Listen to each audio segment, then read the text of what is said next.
Think about it. He's thinking about it. He's the king of the world. Look at that lion.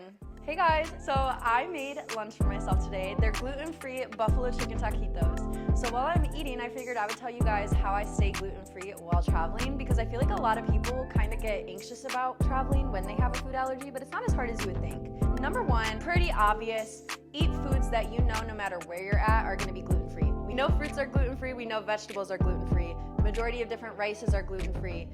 Grilled meats are gluten-free. So like you can stick to shrimps, chickens, whatever it may be. So the first thing I do when I go out, I look on the menu. I'm like, is there a fruit option? Is there a veggie option? Is there a rice-based option? Is there a meat-based option? Number two, it's kind of a case-by-case scenario depending on what country you're in. If you go to Europe, they're actually very allergen friendly. As soon as you sit down at a restaurant, and the majority of the places I've been throughout Europe, the first thing they ask is, do you have a food allergy? A lot of the places, they'll have a gluten-free pasta option, they'll have a gluten-free bread option, they have a gluten-free hamburger bun. So when I was traveling throughout Central America, that was a little bit more challenging because the majority of their stuff is served with like breads and tortillas, and everything's in a completely different language, so it's kind of hard to understand. So I always recommend downloading a translation app, and you want to make sure it's an app where you can take pictures and it'll translate for you, because it'll translate the menu, so then you're able to go in and like research what it is and what the most common ingredients are.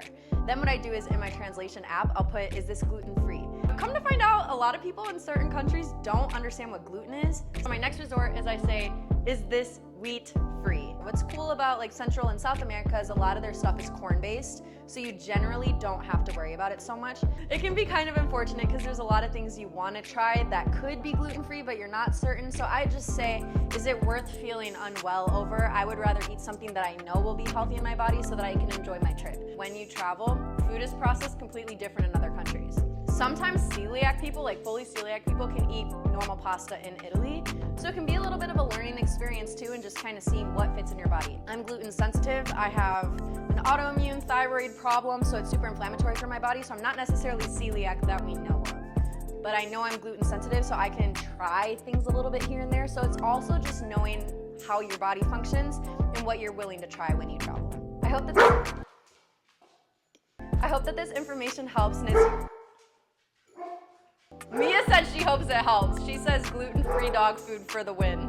Thank you.